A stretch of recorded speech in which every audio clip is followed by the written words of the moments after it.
Hey, what's going on everybody? Commander Crane here, and we are back with another Pioneer deck tech. So today we are going to be talking about green-white scales and Pioneer. I'm very excited to bring this list to you. A couple things before we hop into the actual discussion here. So I would like to thank BG Stilts and Colby. They are longtime supporters of the channel. They were the ones who recommended that we do this deck, so huge shout out to them for recommending it. Also, BG Stilts, I've played a lot of Magic against him, and he's played this deck on and off for a long time now, and I don't think I've actually ever beat it a single time. I think every time that he's played this deck against me, I've just been absolutely ran over. He's a great pilot with this deck, so I'm sure he'll probably be building or updating this list. I wouldn't be surprised at all. And as always, let me know in the comment section below, what do you like about the list? What do you hate about the list? What would you change? Just let me know below, and that the deck list will be in the description below if you'd like to check it out. So we're hopping into it here. So we're playing 4 Stonecoil Serpent. It's a 0/0 for X, reach, trample, protection from multicolored. Stonecoil Serpent enters the battlefield with X +1/+1 counters on it. Stonecoil Serpent's just a really fantastic card. Typically not a card you're going to play on turn 1, but obviously, you know, you can. We've got a lot of 1-drops in this deck, so it's not necessarily the most ideal one, but if you have to do it, you have to do it. Obviously, reach is fantastic. Trample's awesome, can't be chump blocked. Protection from multicolored can be very relevant too. It kind of has protection from like Assassin's Trophy or Abrupt Decay, which is pretty nice. Just a fantastic card in general. Then we're playing 4 Experiment 1 and 4 Pelt Collector. They're very, very similar cards, so I'm going to throw them together. Whenever another creature we control enters the battlefield, if that creature's power is greater than Experiment 1 and Pelt Collector, they get a 1/1 counter. Only difference being Pelt Collector is when it dies as well. And then from Experiment 1, we can remove 2 1/1 counters from it to regenerate it. And with Pelt Collector, it doesn't have the regeneration, but if it has 3 or more +1/+1 counters, it has trample. So functionally very similar cards. I mean, really, you could play either one on turn 1. I guess Pelt Collector theoretically is probably the better option, just because obviously when it gets a bunch more 1/1 counters, it's going to get trample, which is going to be pretty easy for it to get trample in a deck like this. So both fantastic Magic cards. I love playing Experiment 1 and Pelt Collector. I've played these cards a lot in the past, and I still like playing them today, and they're still very awesome. So next we're going to head into another 1-drop and our other 2-drops. So we're playing 4 Swarm Shamblers. It's technically a 1/1 for 1 green. It enters the battlefield with a 1/1 counter on it. Whenever a creature you control with a 1/1 counter on it becomes the target of a spell an opponent controls, create a 1/1 green insect creature token. Obviously kind of like anti-targeting, you know, if they stomp any of our creatures, they, you know, Doomblade it, what have you. At least we are getting a Saproling out of it, or sorry, an insect. Then we could tap 1 and tap it to put a +1/+1 counter on Swarm Shambler. Just a really good card in general. I really like Swarm Shambler. Obviously, it's going to get a lot of 1/1 counters on it, and if they target any of our stuff, we get more dudes. So, fantastic card to be playing in general. Then we're playing 4 Botanical Brawlers. It's technically a 2/2 for green-white with trample. Whenever 1 or more +1/+1 counters are put on another permanent you control, if it's the first time 1/1 counters have been put on that permanent this turn, put a +1/+1 counter on Botanical Brawler. So, obviously, any of our creatures that come into play with a 1/1 counter on it, Botanical Brawler is going to get an additional 1/1 counter. This card's awesome. I love Botanical Brawler in general. Just a solid card. Obviously, a new card from March of the Machine. Just fantastic. Then we're playing 4 Conclave Mentors, 2/2 for green-white. If 1 or more 1/1 counters would be put on a creature you control, that many +1 1/1 counters are put on that creature instead. When it dies, you gain life equal to its power. So, not the same as Botanical Brawl. It's actually more like Hardened Scales, which is where the deck gets the name from of Scales. But obviously, if a creature gets a 1/1 counter, it gets an additional. That means Swarm Shambler comes in with an additional 1/1 counter. Botanical Brawler enters the battlefield with additional 1/1 counter. Everything enters with additional counters. It's just a fantastic card in general. So, now we're playing 4 Luminarch Aspirant, 1/1 for 1 and a white Human Cleric.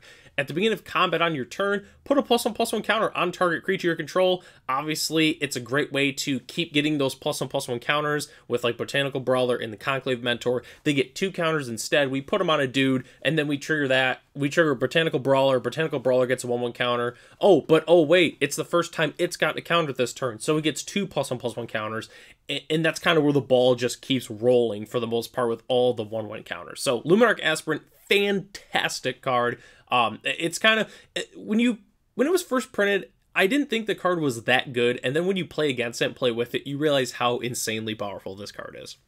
So, we're playing 4 Snakeskin Veils, 1 green instant. Put a +1/+1 counter on target creature you control. It gains hexproof until end of turn, so obviously function as more 1/1 counter shenanigans, but it also gives hexproof, which is great against removal spells of all kinds.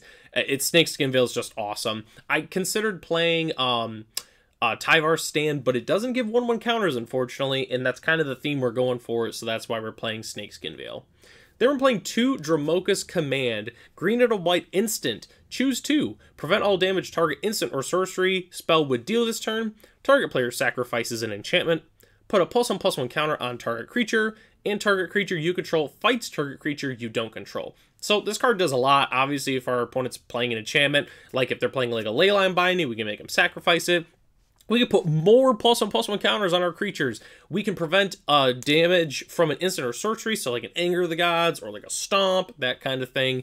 And obviously being able to fight, it's also removal. So this card does a lot. Most of the time, I think you're going to just do +1/+1 counter and fight. That's probably what it's going to be most of the time. Dromoka's Command, just a fantastic card. I think 2 is a good number. You know, it could be more, could be less, but I think 2 is the good number for this type of card. Then rounding out our deck, obviously we need to double more 1/1 counters, even though we're already playing a bunch of cards that already do that. So we're playing 4 Hardened Scales, 1 green enchantment.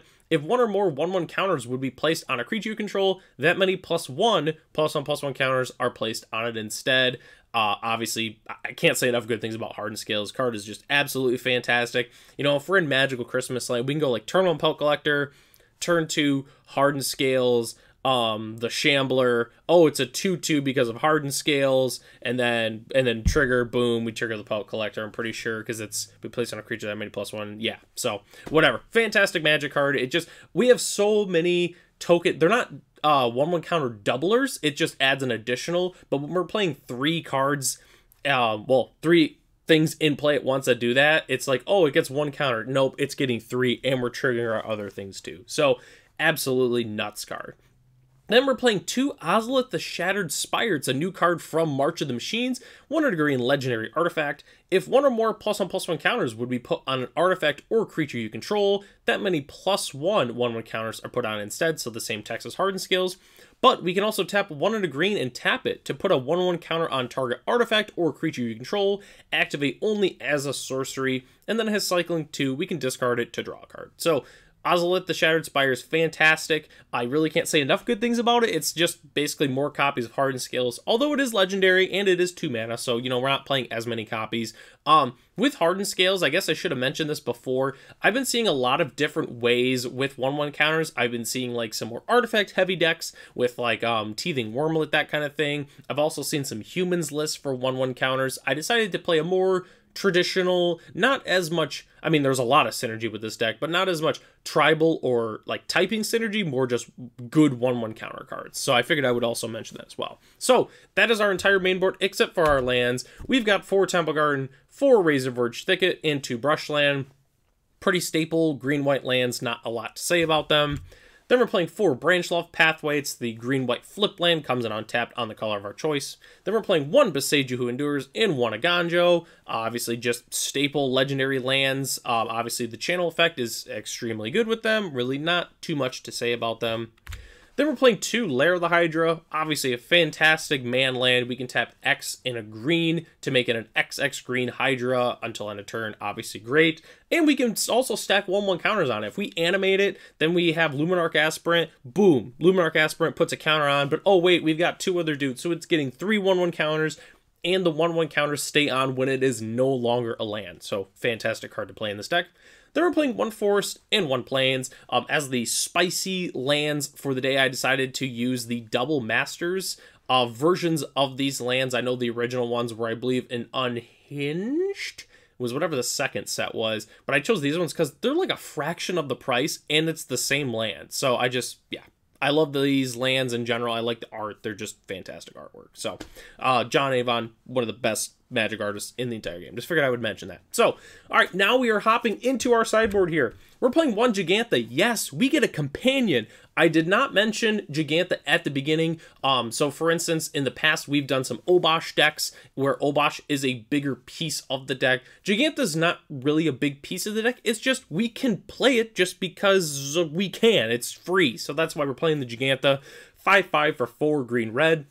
Companion, no cards in your starting deck have more than one of the same mana symbol in its mana cost, so obviously we don't. Then we can tap it to add WUBRG. This mana can't be spent to pay generic mana costs. It's really just free with Jegantha for the most part. You know, I always say like, oh, you'll never play the Jegantha. I say that all the time, but I feel like I've seen more Jeganthas like actually cast in the last like 6 months than I ever have before, which is just kind of weird, but obviously having a free card that we can tutor up is nice.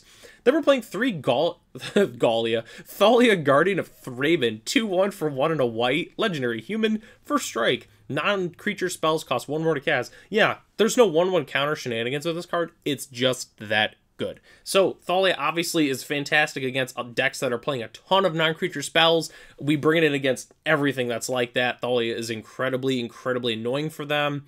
That's why we're playing it. Then we're playing 2 Scavenging Ooze. 1 and a green for 2/2. We can tap a green to exile target card from a graveyard. If it was a creature card, put a +1/+1 counter on Scavenging Ooze and you gain 1 life. So obviously it's 1/1 counter shenanigans, but we would be playing it anyways because Scavenging Ooze is just that good. Obviously, exiling creature cards can be relevant, you know. If we're playing against mid-range where they're killing all of our creatures, we can just eat them away with Scavenging Ooze, getting 1/1 counters, getting additional counters because we're playing Hardened Scales and Friends. So Scavenging Ooze, fantastic card to play in general. Then rounding out our sideboard, we have 2 Containment Priests, 1 and a white, 2/2 human with flash. If a non-token creature would enter the battlefield and it wasn't cast, exile it instead. Obviously great against like the Temur, or not Temur, it's the, oh my gosh, why am I forgetting the name of it? It's the, Indomitable Creativity, there we go. I was thinking Temur Creativity, which that is technically a deck. It's great against that. It's great against Collected Company decks because if they go to Coco, we flash this in and then obviously it's blanked. There's a lot of good uses with Containment Priest. Very underrated card in Pioneer in general, so that's why we're playing a couple copies of this. Then we're playing 4 Portable Hole. White artifact. When it enters the battlefield, exile target non-land permanent and opponent controls with mana value 2 or less until Portable Hole leaves the battlefield. Obviously a lot of different things. We bring this against like most aggro decks because it can take out like Llanowar Elves, their 1-drops, their 2-drops. It hits so much. That's why we're playing 4 Portable Holes. You bring it against like mono green, you can take their Wolf Willowhaven, you can take their Llanowar Elves, you can take their Oath of Nissas, like whatever. It's just a fantastic card. Then we're playing 3 Rest in Peace, 1 and a white enchantment. When it enters the battlefield, exile all cards from all graveyards. If a card or token would be put into a graveyard from anywhere, exile it instead. Obviously fantastic, keeps those graveyard decks clear. We're playing white, so we get the best graveyard hate spell in the entire, at least in the format, probably the game. You can maybe argue Endurance, but that's for a different day. But anyways, that is our entire sideboard. We only had 2 slides. We really flew through this deck tech, I feel like. That's what happens when you play a ton of 4-ofs, which they say that's either really good deck building or really bad deck building. You know, I'll leave that up for you to decide. But I'd like to thank everybody for joining me in this video. This was a really fun deck to build. Let me know in the comment section below if you actually built the deck, if you played it. Let me know how it played below. I'd like to thank everybody for joining me. I'll catch you in the next one.